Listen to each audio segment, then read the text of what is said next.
Okay, and the next speaker I'd like to invite down is B Schaff, who's Executive Manager and Partner of TMC Iberia, and has more than 10 years of experience in the marine fish trade, and he's going to speak about some of his experiences. Brian? Thank you. Okay, first of all, I'd like to thank EUAC for letting me be here. It's the first time I think TMC is doing a presentation. Most of you already know TMC. I'll just give a brief introduction to who we are, and I'll try to explain a little bit what we do and how we do it in terms of sustainability, which is one of the major topics today. We were set up in 1970, so this is our 43rd anniversary, and initially we were set up to supply quality marine livestock to the UK market. We now supply 52 countries, and our goal has always been quality first. We have 42 unique catching stations, and we work from 33 different countries. We try to have long established relationships with our catching stations. Some of them we've been working with their grandfathers, with the fathers, and now with the grandchildren. So this allows us to have very straightforward relationships and short links in the chain with them. In 2008, TMC decided to move off the island, and we went and set up TMC Iberia in Portugal.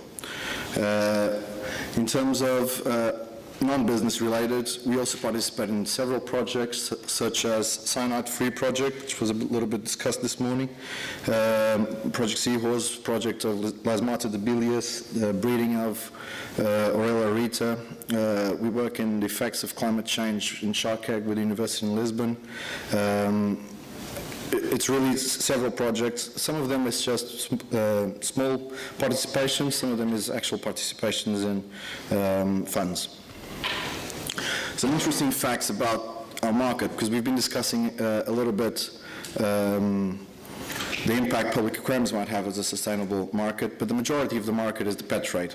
For those of you who, this might be some interesting information from last year in terms of the EU 27 trade imports. So this means every animal that goes into the EU comes with a commodity code. This commodity code refers to a specific, in this case, marine fish. So each country has to report that, and this is updated monthly.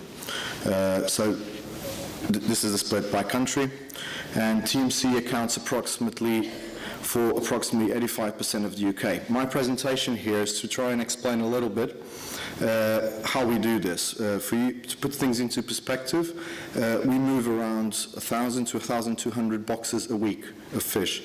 So how do we do this with minimal loss, and we try to do it in a sustainable way. We also, the first thing is to have a line of conduct, and this comes from participating and trying to be part of the creation of these lines of conduct in trade associations like OWATA, or ETPAC, or OFI, Marine Aquarium Council, which was discussed this morning.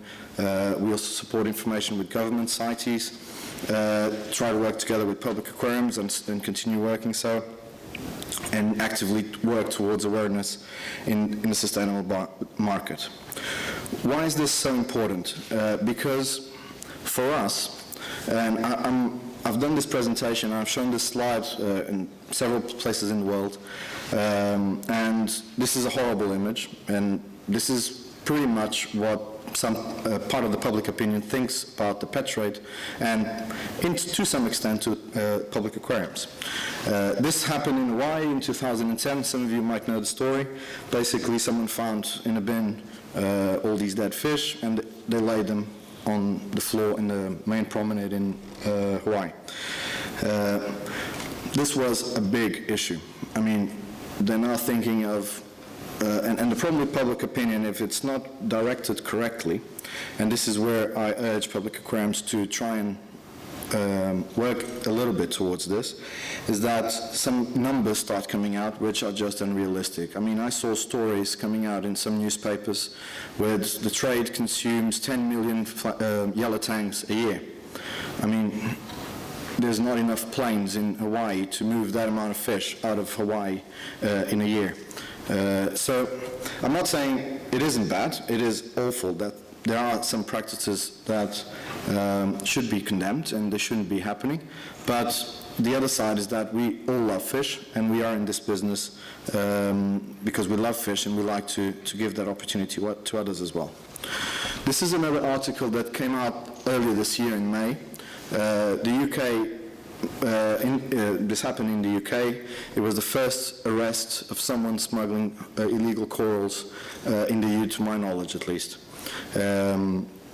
Basically, someone smuggled a ridiculous amount of illegal corals from Manchester, and this happened. Why am I bringing this up? Because it continues to happen.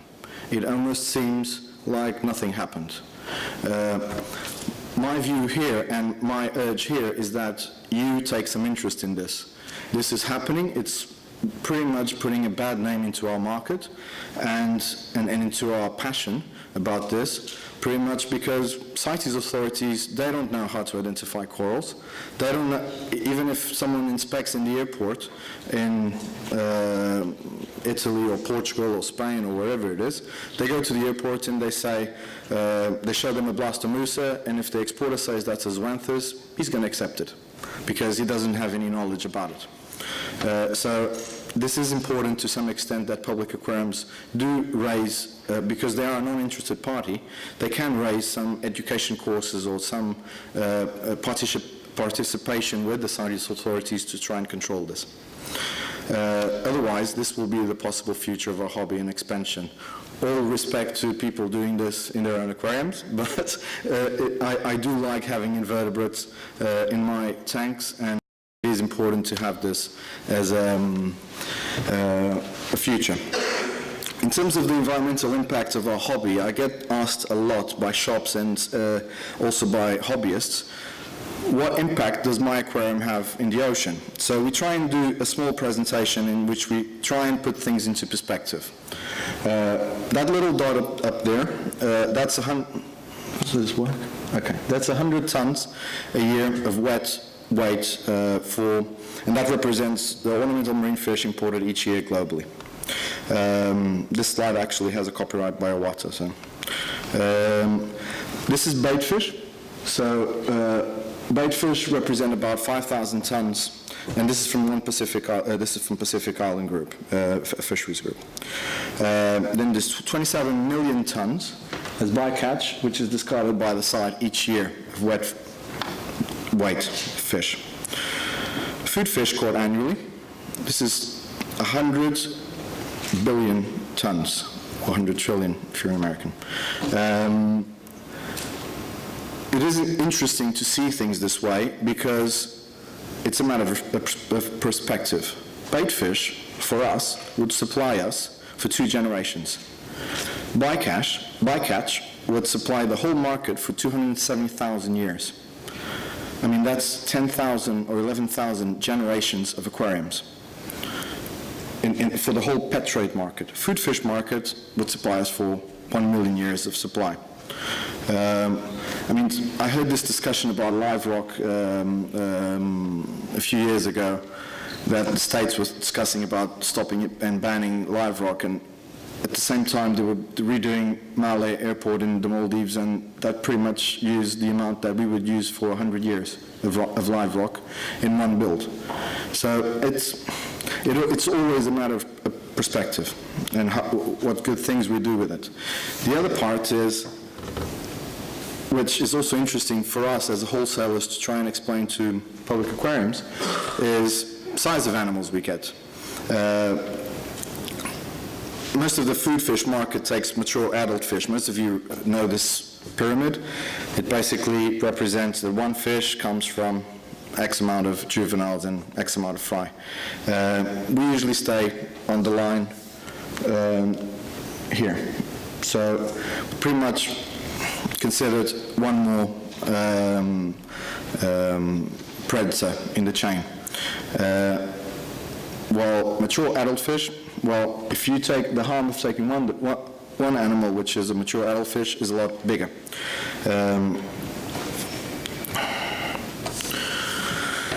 The other thing, and I was listening very closely to the presentations in the morning, especially when Chris was naming the problem of how we need to look at fishermen and their own, do you want to remove the livelihood of a fisherman? Well, no, and marine ornamental market and we as wholesalers play a very important role in the local economy. The food market pays around $4 to $6 per kilo of fish. TMC and any wholesaler which actually keeps the fish will pay $40 to $60 per kilo of live weight. And if people don't understand this and don't understand the economic impacts of this, it's interesting to also show a slide where one of these countries, they've made a point in, okay, let's suspend marine ornamentals for a period of time. What happens to the fishermen? What they did is, well, let's go to inland, let's do some agriculture. And they burned these places down. They've started planting a few things. The first rains come, they bleached onto the ocean, and they killed the reefs that they were trying to protect in the first place. Now, someone in the morning was also saying, do we know where we are getting our fish from? How many hands do our fish go through? Lara was also saying, talking a little bit about this. Does your supplier know what CITES is and why it exists? So I'm trying to show a little bit of a story of situations we've come that were presented to us, because as you might imagine, someone exporting fish in any of these countries, it's very interesting for them to have someone to work together with a company like us. So we go to these countries and they are trying to show us the best they do. And we have situations which we have invited to go to boats, and we see this guy preparing his bottle to go underwater, and then he catches fish and puts it on a bucket that stays for hours on his boat. And we go and, look, you can't really do that, but it's the best way that they do. It's really difficult to judge, and it's really difficult to discuss this with them. And all we can do is try to advise them and try to also to improve them. The other thing is, one of the problems is that the fish go through so many hands, a bit like it was being explained in the morning, that, I mean, in this specific case, it went through 5 different companies, because the fisherman, then the boat is another company, and the boat goes to the beach, then they're discussing during the whole morning scents on fish, and then lots of fish die.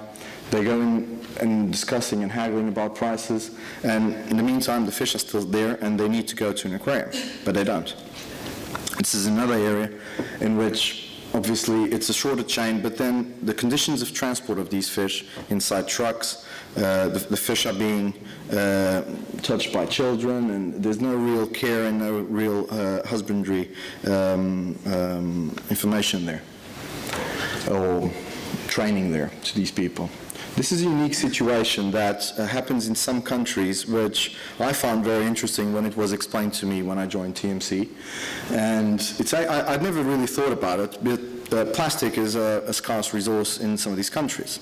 So plastic bags get reused. The problem with that? Well, we obviously wouldn't reuse them because it's not really a problem for us. But these countries, you go in with 1,000 fish, you come out with 1,000 bags. And that keeps happening. So any disease that happens in the bags, any problems that parasites or anything that goes in the bag just gets transferred from one fisherman to the other. And I'm not even going to problems such as cyanide, as been discussed in the morning. Then you've got husbandry issues, the way people stock their fish. Some of these places are the best that these people can do or can afford. So to some extent, and I'll go a little bit quicker, but you've got aquariums without filtration, aquariums with just nets on top to avoid mosquito growth, and you've got places without roofs, very low hygienic situations. You can't see it very well here, but this is a tank full of clown triggers, tiny clown triggers.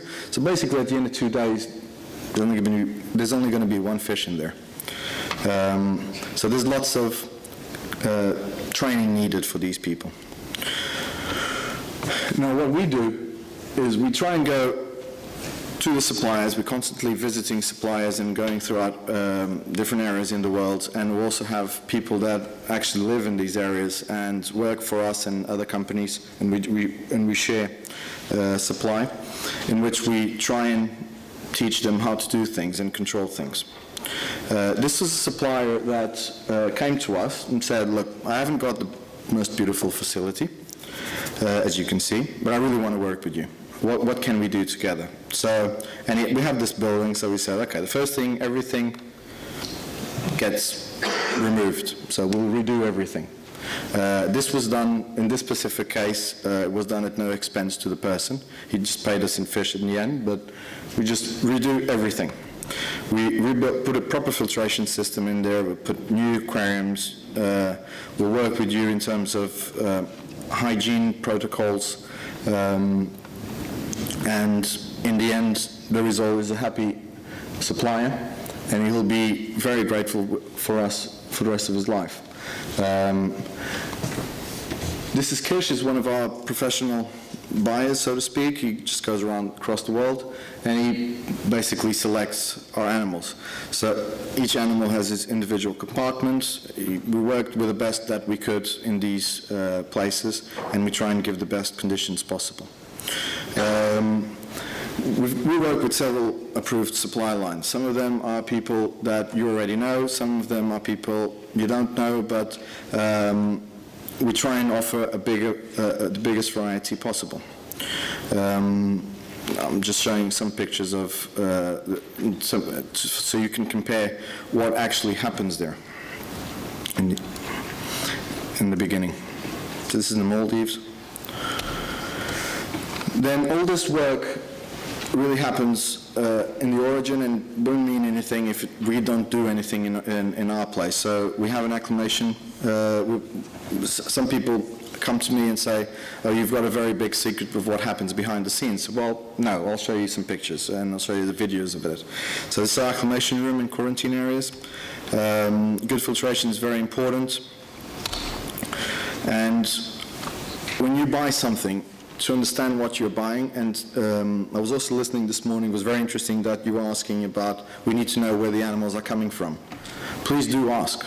I mean, it's not, I completely understand, it's not enough to know that the animal came from XYZ wholesaler, but we really are very rarely asked to give that information. And when we are, half of the times it's too late, because we should have known that you needed that information before we brought the fish in, but sometimes we do get that information, even with GPS information.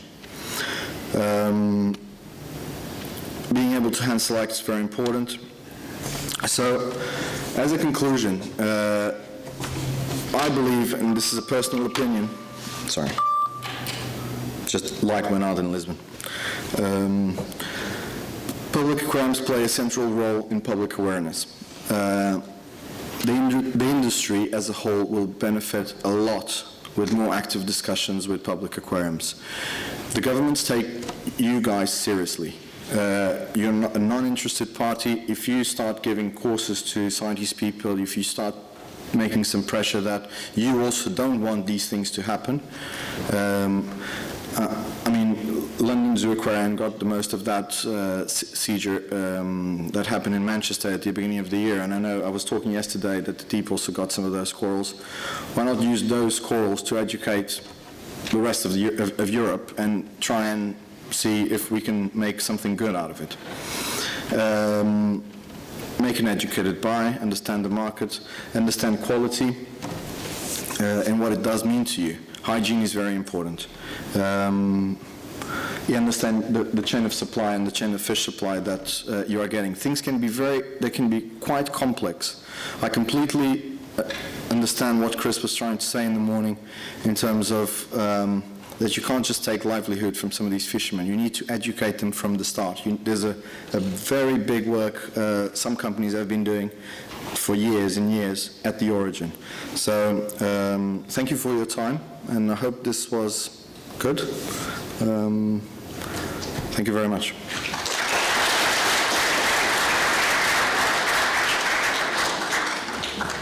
Okay, thank you very much, Brian. It's certainly a very interesting perspective on things. And as I say, it's a complex situation. Catch-22s as well, such as the plastic bags. Either don't recycle them, spread disease, recycle them, more plastic in the oceans. There's a lot to think about. Thank you. Any questions from the audience?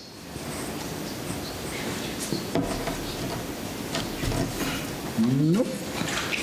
Okay, thank you, Brian.